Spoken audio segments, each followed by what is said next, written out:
Salut et bienvenue pour une nouvelle fiche d'exercice. Aujourd'hui, on va voir l'élévation frontale. L'élévation frontale, c'est un exercice pour lequel j'ai beaucoup d'affect car il ne nécessite aucune fixation, comme on va voir ensemble.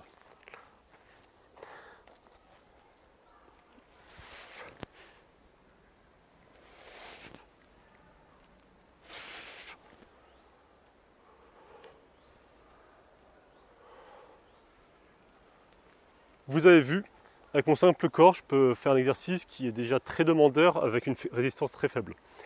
Alors, comment on fait? Tout d'abord, je marche sur la bande. Je mets les pieds à écart de hanche. Je vais mettre de profil pour que vous voyez mieux. J'empoigne la bande, je mets un peu de mou entre les deux mains.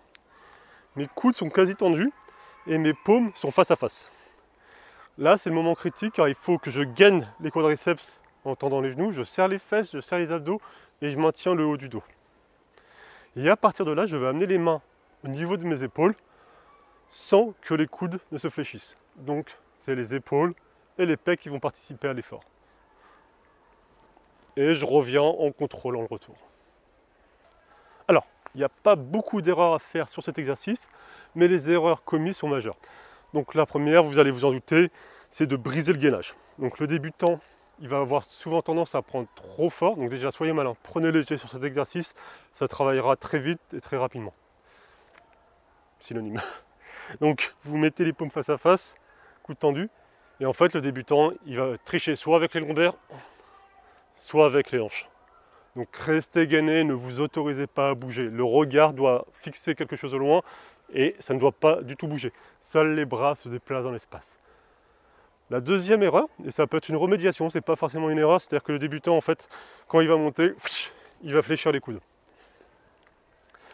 Donc c'est une erreur de fléchir le coude pendant le geste, mais ça peut être une remédiation. Donc par exemple, je commence, je suis bien, tac tac tac, j'en fais 300 là, et puis à la 301e, je commence à fatiguer. Et là, je vais fixer les coudes en position semi-fléchie et j'enchaîne.